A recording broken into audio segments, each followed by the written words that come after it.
좋은 집안의 자녀들을 보면 확실히 다른 게 보입니다. 교육을 잘 받고 예절에 대해서 가이드를 받고 훌륭한 부모를 둔 자녀들을 보면은 확실히 부모의 역할이 얼마나 중요한가를 깨닫게 되더라고요. 성품이 좋은 부모 아래 자란 자녀들은 물론 방황하는 시기가 있을지라도 나중에 보면 그 부모의 성품을 닮은 것을 보게 되고, 혹은 밤낮으로 싸우고 욕하는 부모 밑에서 자라는 자녀들을 보면은 결국에는 사회생활에서나 또한 나중에 결혼을 했을 때 부모로부터 답습했던 그 습관이 그대로 나타나는 것을 보게 되면서 우리가 정말 좋은 부모가 돼야 되겠고, 또 좋은 부모가 된다는 것은 그 후손들도 결국에는 복을 받는 것이구나 라는 것을 우리가 일반적으로 알 수가 있는 것이죠. 그런데 성경은 우리 성도들, 즉 예수님을 믿어 구원 얻은 모든 자들이 명문 가문의 자녀라고 하는데, 왜냐하면 우리의 아버지가 하나님이시기 때문입니다. 하나님을 아버지로 둔 사람들은 누구를 닮는다? 하나님을 닮는다. 왜? 하나님이 나의 아버지시니까. 왜 자녀들이 부모의 영향을 받을까? 늘 부모와 함께 있기 때문이에요. 부모와 함께 살기 때문에 그들의 생각, 그들의 사상, 그들의 정서적인 흐름을 자연스럽게 자녀들이 답습하고 크는 것처럼 하나님을 사랑하는 자, 곧 그 뜻대로 부르심을 입은 자들은 하나님과 함께 동행하는 인생들이더라는 것이죠. 결국에는 그로 말미암아 우리에게 주시는 약속이 무엇입니까? 모든 것을 합력하여 선을 이룬다. 왜 그렇다는 것이에요? 우리가 하나님의 자녀로서 하나님을 닮아가고 하나님과 가까이 하면서 우리의 삶이 어떻게 되는 거예요? 하나님이 거룩하신 것처럼 우리도 거룩하여지는 것이고, 하나님께서 귀하신 것처럼 우리도 갈수록 더 귀한 존재로 변화되어지는 것, 이것이 바로 성도의 삶인 줄 믿습니다. 그러니까 이 성도의 삶의 중심에는 예배가 있고, 우리가 지난 몇 주간에도 계속해서 나누었지만 우리가 하나님의 말씀을 듣고 예배를 드리는 것은 단순히 내가 종교인으로서 종교 생활을 하면서 내 마음속에 평안과 위로를 받고 돌아가기 위해서 예배를 드리는 것이 아니더라는 것이에요. 우리의 아버지 되시고 자녀들이 잘 되기를 원하시는 하나님께서 우리가 정말 복을 받고 앞으로 더욱더 하나님의 영광을 드러내는 멋진 존재가 될 수 있게끔 하시기 위해서 우리를 가르치시는 시간, 그리고 때로는 우리를 어루만져 주시는 시간, 그 시간이 바로 예배 시간이 된다는 것입니다. 그러니까 오늘도 우리가 주님의 말씀을 경청하고, 비록 나의 삶이 하나님이 말씀하시는 바와 반대되는 방향으로 지금까지 갔다 할지라도 다시금 주님 앞에 결단하고 주님이 말씀하시는 방향을 향하여 담대하게 한 걸음씩 내딛기 시작할 때 우리의 삶에 크고 놀라운 주님의 역사가, 또 약속이 성취되어질 줄 믿습니다. 이것이 우리 성도의 삶입니다. 그래서 오늘 하나님께서 우리에게 말씀해 주시는 삶이 있어요. 성도의 삶이 있어요. 하나님의 자식다운, 하나님을 아버지로 둔 자다운 멋진 모습이 있다고요. 그것이 무엇인가? 자, 따라하겠습니다. 성실히 살자. 성실히 살자.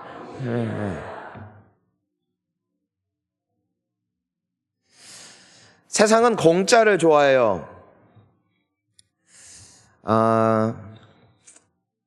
요즘에는 순위가 좀 바뀌었는지 모르지만 한동안 젊은 사람들의 가장 큰 꿈이 무엇이었냐면은 건물주였어요. 건물주. 왜 건물주일까요? 물론 건물주 하면 그 나름대로 고충도 있을 거예요. 근데 건물주 하면 상상만 해도 기분이 겁내 좋은 거예요. 왜? 새만 들어오면은 월세 따박따박 내지. 그럼 내 통장에 돈이 몇백만 원씩 따박따박 꽂히지. 그럼 그때부터 난 뭐 하면 되는 거야? 놀러만 다니면 된다 이거야. 이걸 성경은 뭐라고 말하느냐? 자, 따라할까요? 도둑놈. 이게 도둑놈 심보라는 거예요. 그러니까 도둑놈이 아니라 도둑 심보라는 거예요.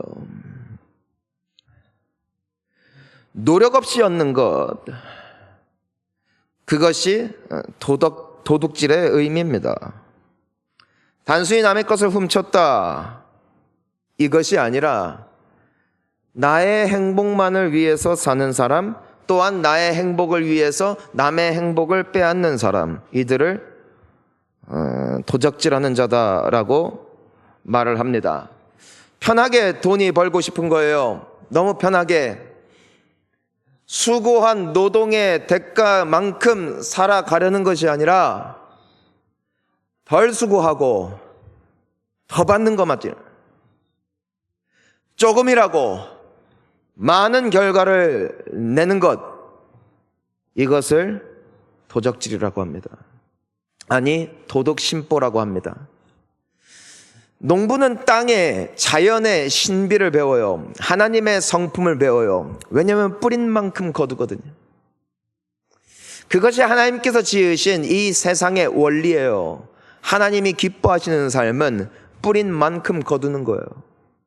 왜 우리가 자녀들에게 좋은 학교 가고 혹은 자격증을 따고 또 전도 유망한 직업을 가지라고 왜 우리가 그토록 설득을 합니까?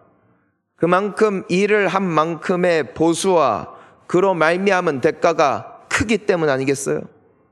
하지만 우리는 대부분 어떤 삶을 동경하느냐? 금수저를 혹은 다이아 수저를. 태어나 보니까 아버지가 이건희야.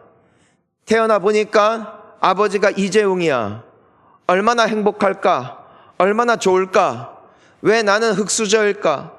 왜 나는 타고나면서부터 이토록 없이 태어났을까? 라면서 좀 더 빠르고 좀 더 쉽게 가는 길을 선호하는 세상을 향하여서 하나님은 오늘 말씀을 통해서 분명하게 선포하시는 것이에요. 그것은 하나님의 자녀다운 인생이 아니다. 그것은 하나님의 성품을 닮은 인생도 아니다. 오늘의 본문 말씀을 다시 한번 읽어봅시다. 시작. 도둑질하는 자는 다시 도둑질하지 말고 돌이켜 가난한 자에게 구제할 수 있도록 자기 손으로 수고하여 선한 일을 하라. 자, 오늘 말씀은 우리에게 도둑질하지 말아라.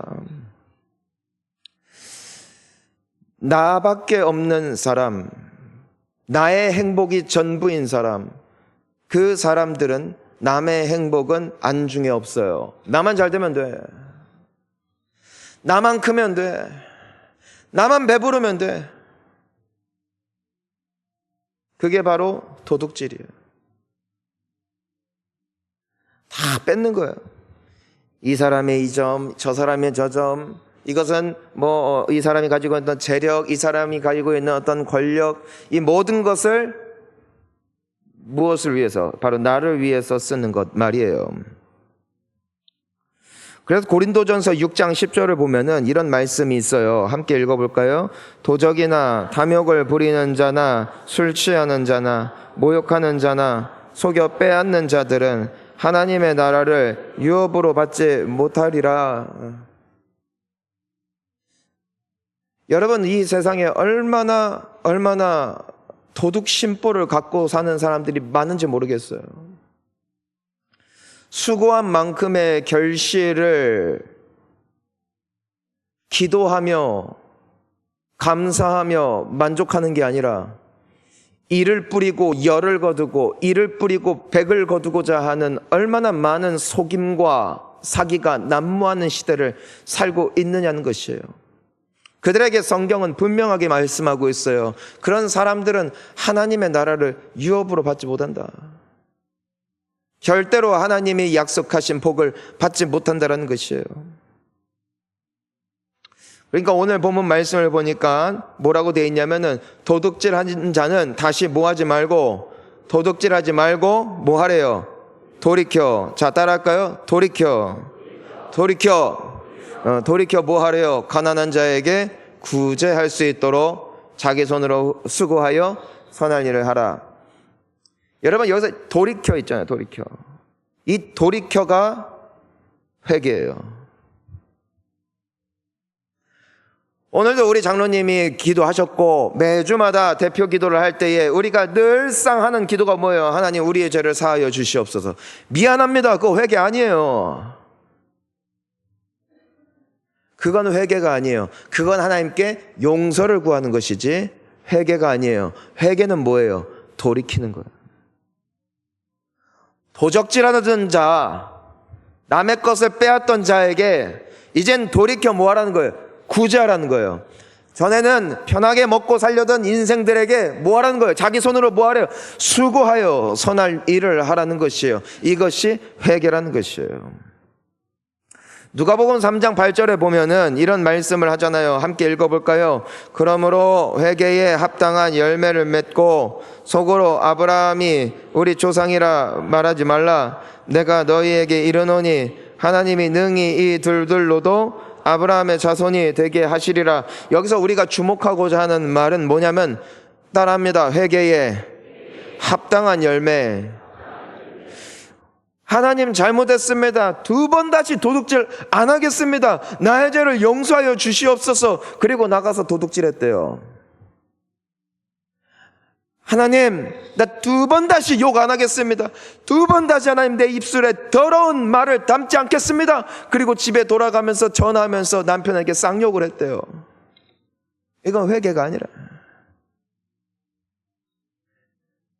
왜 교회가 거룩함을 잃어버렸을까? 왜 교회 다니는 사람은 많은데 사회가 썩어갈까? 이유는 딱 하나, 회개에 합당한 열매가 없다.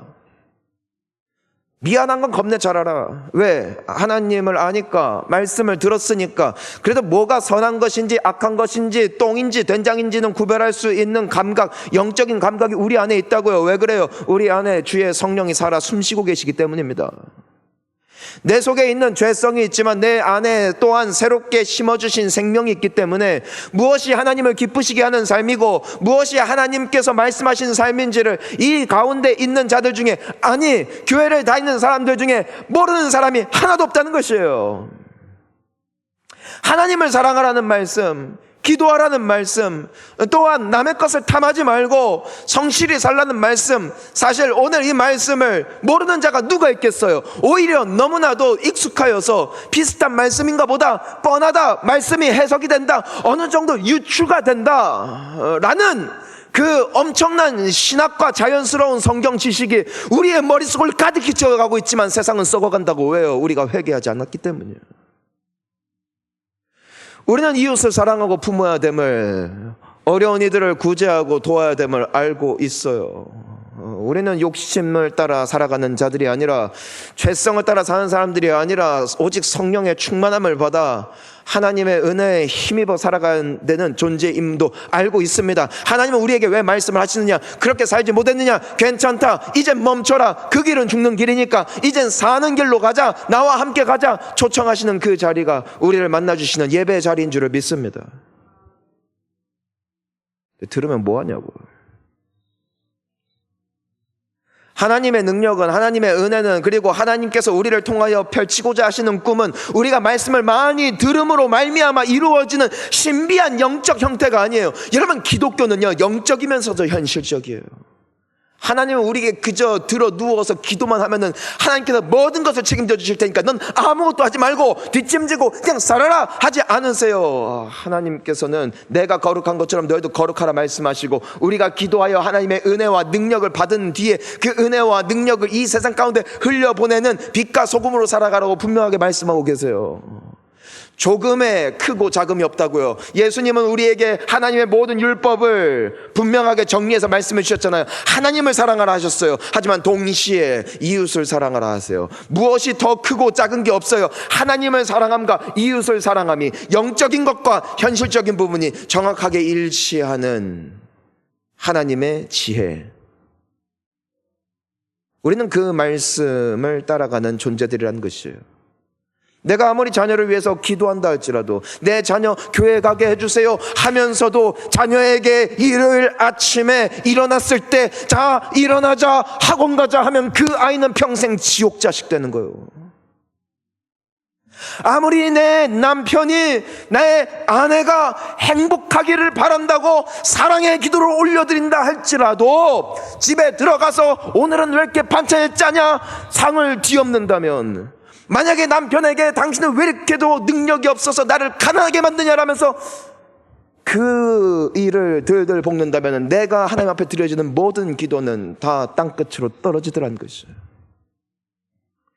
기도의 완성은 하나님을 향한 최선의 기도, 동시에 나에게 보여주시는 돌이켜야 할 삶을 기도하는 마음으로 최선을 다하여 걸어갈 때 기도는 완성되는 것이에요. 때문에 구약 시대를 살아갔던 사람들과 신약 시대를 살아갔던 사람들에게 있어서 기도라는 개념은 단순히 무릎을 꿇고 하나님 앞에 나의 소원을 올려드리는 것으로 해석하지 않았어요. 그들에게 있어서 기도란 하나님께서 기뻐하시는 삶을 최선을 다하여 걸어가는 모든 순간을 기도라고 했어요. 때문에 사도 바울이 쉬지 말고 기도하라라고 우리에게 권면한 것은 하루 종일 아무것도 하지 말고 눈 감고 기도하고 눈 떠서도 기도하는 삶을 살아가라는 단순한 영적 행위를 말하는 것이 아니라, 기도란 무엇이라고요? 하나님이 우리에게 보여주신 뜻을 주님과 함께 최선을 다하여 걸어가는 모든 순간이 바로 기도라는 것이에요. 그것이 바로 구약 시대 사람들이 이해했던 기도의 개념, 성경 시대를 살아갔던 모든 이들이 깨달았던 기도의 본질이었어요. 여러분, 결국 쉬지 말고 기도하라는 것은 늘 주님과 함께 동행하는 삶을 살아야 한다는 것이고, 쉬지 말고 기도하라는 것은 어떤 순간에서도 하나님 앞에 코람데오 정신으로 주님이 내 앞에 계시다라는 그 마음을 가지고 살아가는 모든 순간이 주님 앞에 올려드려지는 기도가 된다는 것이에요.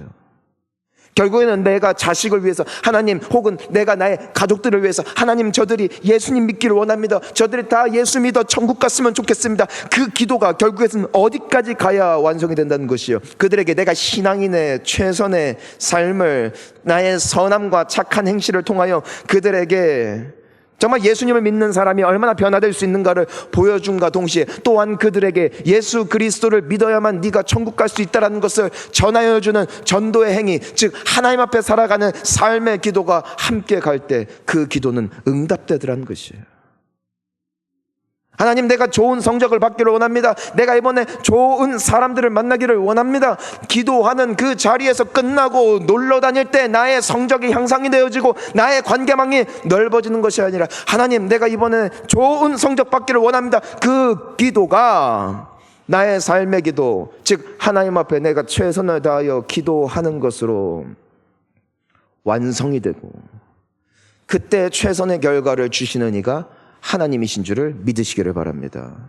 세상이 거룩해지기를 원하십니까?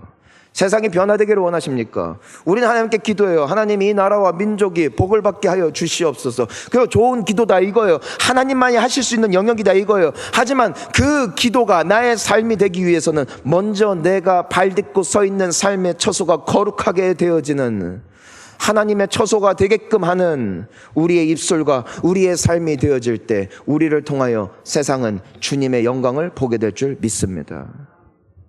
그게 기도예요. 그리고 그게 회개예요.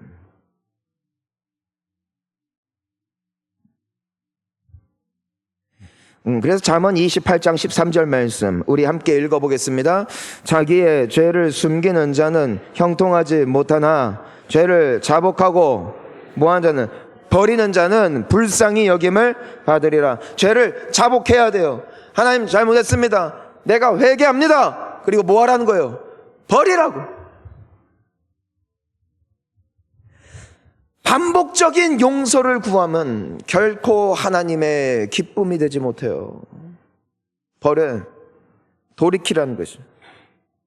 그들을 하나님은 불쌍히 여기신다는 것이에요. 때문에 우리의 매일의 삶은 회개가 되어야 돼요. 왜? 우리는 끊임없이 죄악된 세상에 영향을 받아 내 죄성을 쫓아 부지런히 달려가고자 하는 욕망이 내 안에 있기 때문에 우리는 매일 회개하는 거예요. 말씀 앞에 설 때마다 회개하는 거예요. 네, 주님, 내가 회개합니다. 그만 멈추겠습니다. 그리고 주님이 말씀하신 이 길로 걸어가겠습니다. 이 삶이 회복되어져 여러분들의 삶이 주님의 빛이 될 수 있기를 축원하는 것입니다. 아멘. 그리하여 오늘 말씀은 뭐라고 말씀하는 것입니까? 도둑질하는 자는 돌이켜 이제 뭐 하라는 것이에요? 가난한 자에게 구제하라는 것이에요. 단순히 도둑질 안 할게요, 이젠 도둑질하지 말아야지, 이게 아니라 언제나 하나님의 말씀은 우리에게 생명의 대안을 주신다는 것이에요. 하지마, 멈춰 있어, 가만히 있어, 이게 아니라 이젠 거기 그만 가고 이제 일로 가, 이거예요. 그것이 바로 구제하는 것. 도둑질은 나의 행복을 위해 남의 행복을 무너뜨리는 행위라면, 구제는 남의 행복을 위해 나의 행복을 나누는 것이죠. 결국에는 나만 살고 나만 높아지는 것이 인생의 목적이었던 인생들에게 이제는 어떻게 살라고 하는 것이요? 이젠 네가 남을 살리고 남을 세우는 삶을 살아라. 이것이 바로 돌이킴이요, 이것이 바로 회개다. 로마서 12장 13절 말씀 함께 읽습니다. 성도들의 쓸 것을 공급하며 손 대접하기를 힘쓰라. 아멘. 여러분, 물질이 없는 자에게 물질을 흘려주는 것, 이것이 구제의 기본 정신일 것입니다. 하지만 가난한 자를 구제하라는 것에서 이 가난한 자란 단순히 물질로만 어려움을 겪는 사람들을 말하는 것 같지는 않습니다. 우리 모두는 가난하기 때문입니다. 우리 모두는 결핍이 있기 때문입니다. 누군가는 정신적인 문제로 말미암아 굉장히 정신적인 가난을 겪는 사람들이 있습니다. 그들을 구제하라는 겁니다. 외로운 이들은 사람의 품이 너무나 그리웠습니다. 왜냐하면 내 곁에 사람이 없기 때문에, 나를 찾아와 말 걸어주는 이가 없어요.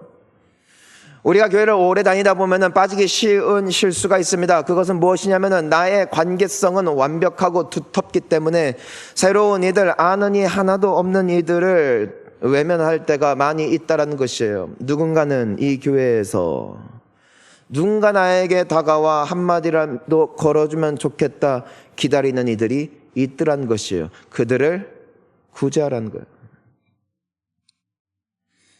어떤 이들은 기도하고 싶어도 기도할 수 없는 큰 슬픔과 낙심 가운데 있는 이들이 있습니다. 그들을 구제하라는 것입니다. 그들을 위하여 기도해주고 그들의 손을 잡아주고 그들을 찾아가 안아주는 것, 이것이 바로 가난한 자들을 대접하고 그들을 구제하기를 힘쓰는 삶, 우리에게 주님께서 보여주시는 새로운 삶이라는 것이죠. 여기에는 헌신과 노력과 땀이 필요합니다. 도적질이란 내가 아무것도 크게 하지 않아도 나에게 유익이 되는 것이 중심이 되어진 삶이었다면, 이제 성경은 우리에게, 하나님은 우리에게 뭐라고 말씀하시는 것입니까? 땀을 흘리라는 것입니다. 여러분, 이것이 우리에게 하나님께서 주신 분기십니다. 아담과 하와가 죄가 없는 세상에서 살아갈 때 그들은 노동하지 않았습니다. 땀을 흘리지 않아도 하나님께서 베풀어 주시는 풍성함을 누릴 수 있는 천국을 살아갔던 것이 사실이에요. 하지만 죄가 이 땅에 임한 이후로 땅이 저주를 받아 가시덤불을 냈고 잡초를 내기 시작했기 때문에 하나님께서 아담에게 분명하게 선포하십니다. 너는 땀을 흘려야 먹고 살 거다. 네가 일하고 수고한 만큼의 대가를 받게 될 것이다. 이것이 네가 살아가야 할 인생이다. 하와에게는 네가 자녀를 낳는 수고를 거쳐가게 될 것이다. 그래야 생명이 보존될 것이다. 여러분, 이것이 저주가 아니라 하나님께서 우리에게 주시는 또 하나의 기회가 되는 것이죠. 때문에 성경은 말합니다.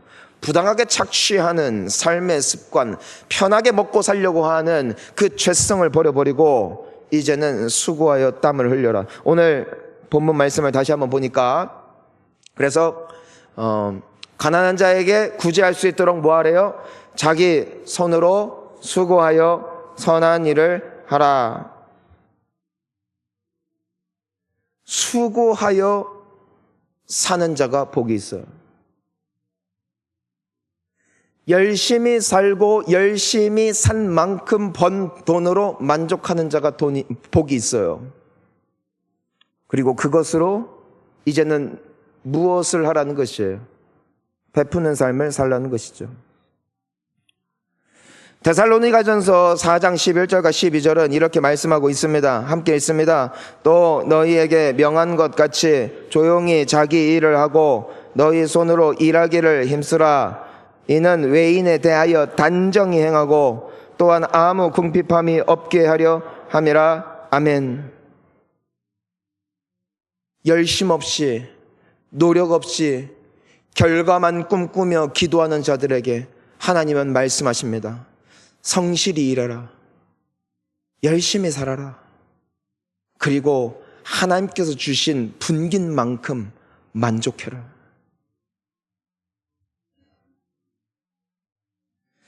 젊은 세대들은 그 윗세대를 보면서 폄하합니다. 좋은 시대 태어나가지고 우리가 받을 모든 혜택 저 세대들이 다 뺏어갔다. 혹은 나이가 많은 세대들은 젊은 세대들을 향해서 때로는 일침을 가합니다. 뭐 편하게 먹고 살려고 하고 우리가 일군 게 얼만데, 다 부질없는 짓이라는 것이. 시대마다 하나님께서 주신 분깃이 있고 하나님 앞에 최선을 다하여 살아내어 성실하게 사는 것, 그것이 성도의 아름다운 모습이라는 것이에요. 부자가 되고 인기를 얻고 사람들이 추앙하고 우러러보는 것이 우리의 신앙의 목적이 아니라는 것이에요. 만약에 그것이 목적이라면 교회 안 다녀도 돼요.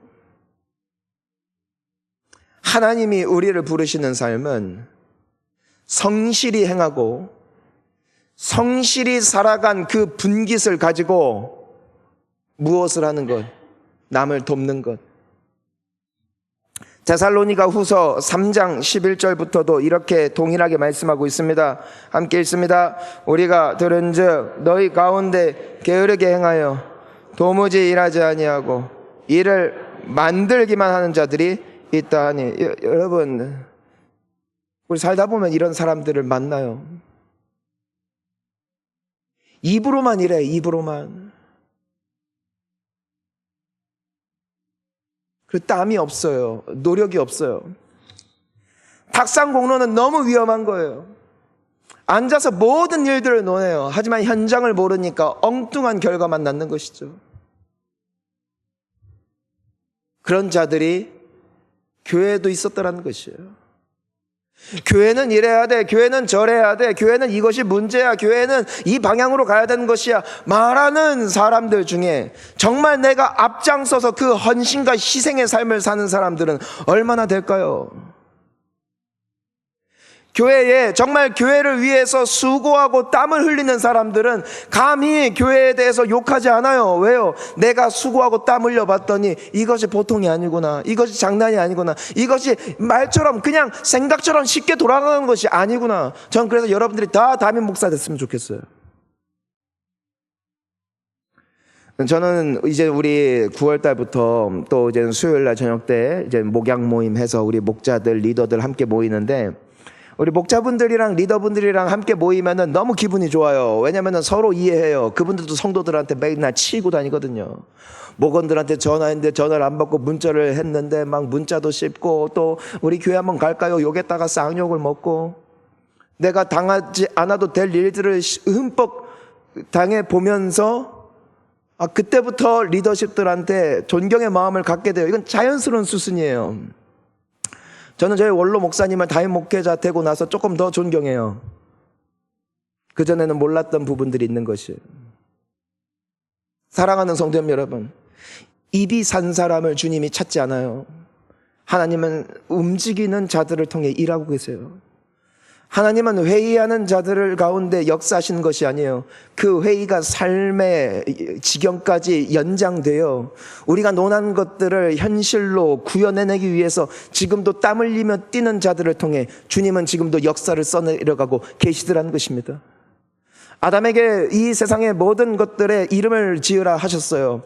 아담은 듣고 앉아있는 자가 아니었어요. 그는 나아가 그 동물들의 이름을 지으면서 하나님께서 맡기신 일을 최선을 다해서 감당했던 사람이었어요. 하나님께서는 빛이 있으라 세상을 모두 창조하신 후에 뒷짐지고 지금은 전국에서 유유자적하시면서 포도를 드시면서 포도주 한잔 하시면서 누워 계시는 그리스 신화에 등장하는 신들같이 사시는 분들이 아니에요. 예수님은 분명히 말씀하셨어요. 아버지께서 일하시니 나도 일한다. 예수님은 부지런히 사셨어요. 12절까지 함께 읽습니다. 시작. 이런 자들에게 우리가 명하고 주 예수 그리스도 안에서 권하기를 조용히 일하여 자기 양식을 먹으라 하노라. 아멘. 자, 따라할까요? 조용히 일해라. 묵묵히 일해라. 여러분, 조용히 일하라고 하는 이유가 있어요. 묵묵하게 가야 돼요. 묵묵하게. 교회 봉사할 때 묵묵하게 가야 돼요. 말이 많아지면 안 돼요. 하나님께서 이스라엘 백성들에게 그 여리고성을 돌라 하실 때 그들에게 철저하게 말씀하셨어요. 절대로 말하지 말아라. 왜요? 말을 타고 사람들의 불신과 또한 그들의 불안감이 가중될 수 있기 때문에 조용히 하나님께서 돌라고 하시는 그 성을 묵묵히 걸으라 하십니다.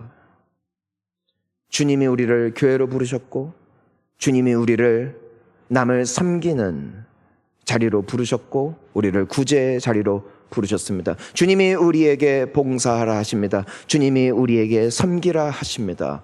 조용히 주님이 맡기신 일을 감당해 나감으로써 위인이 되려 하지 마시고 영웅이 되려 하지 마시고 하나님 앞에 서 나가는 저와 우리 모든 성도님들 되시기를, 그리하여 우리가 세상의 빛과 소금으로 비록 남들이 보았을 때는 미비한 빛 같다 할지라도 우리 한 사람 한 사람이 모여 하나님의 나라를 회복하고 또한 만들어가는 우리 본향교회가 될 수 있기를 간절히 축원합니다. 우리 함께 기도하시겠습니다.